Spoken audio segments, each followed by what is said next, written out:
GOP leader wanting a probe into possibly voter fraud is Tony Sutton. He is chairman of the Republican Party of Minnesota, and Mr. Sutton joins us now. Thank you so much for coming in. Thank you for having me on. You actually called for an investigation in all Minnesota counties of whether or not felons voted. Isn't this a little late?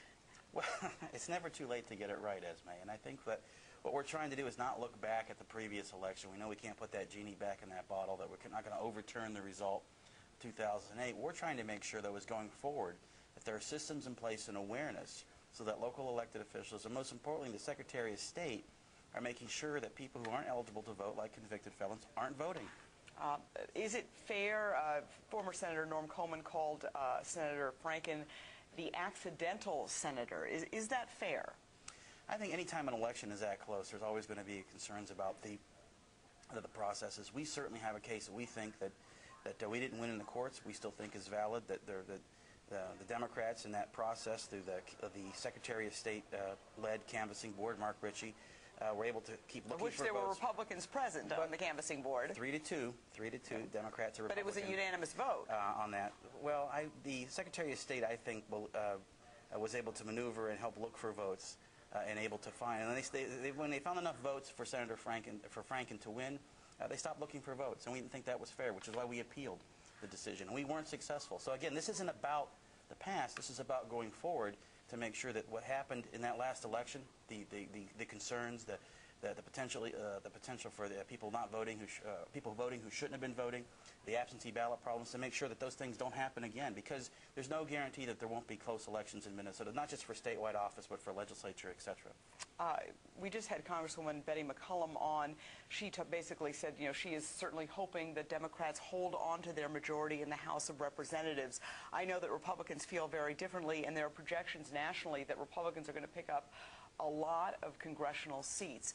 Do you think that's the case, and do you think Republicans are going to pick up any seats here in Minnesota? Well, I think we've got a really good shot nationally of taking control of the U.S. House, absolutely. And I think given the political environment we're in and given the overreaching by the Democrats in Washington, that's helping create this sort of potential.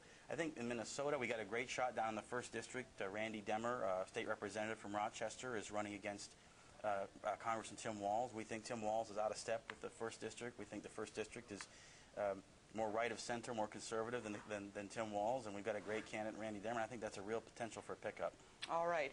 A tough week for Republican Tom Emmer, the Republican candidate for governor. He kind of walked into the lion's den, met with waiters and waitresses after some controversial remarks that he made. It was a very tense meeting. It got a lot of publicity. Right. What are your thoughts about his candidacy going forward here? I actually think it's going pretty well, and here's why. He had the courage to walk into a hostile environment. Now think about this, Esme. You've been covering politics for a long time. Most of the time, those sorts of meetings are heavily scripted, screened, questions screened in advance. They're all designed to make the candidate look as good as possible. Here was an authentic, real candidate walking in unscripted into a situation in which he was facing people who weren't happy about their perception of what he said. That's leadership. That's what people are looking for. And there's no way that Mark Dayton or Margaret Anderson Kelleher or Matt Intenza would have the guts to face people who didn't agree with them. Well, those three candidates don't have people as mad at them right now as people are mad at Tom Emmer. I don't know about that. Mark Dayton came out last week and said he opposed tax cuts for vets in Minnesota. I got to believe veterans aren't really happy with Mark Dayton today.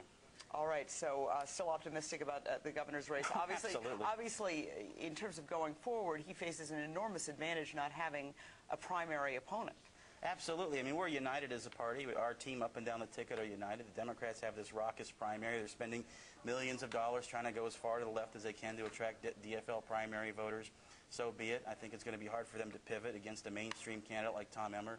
And when they've come out, And you consider Tom Emmer a mainstream candidate? Absolutely. Because he is an extremely conservative candidate by all accounts. By whose standards? I think when you go out to Main Street, Minnesota, what's Tom Emmer talking about? He's talking about reducing the size of government, cutting taxes, creating jobs.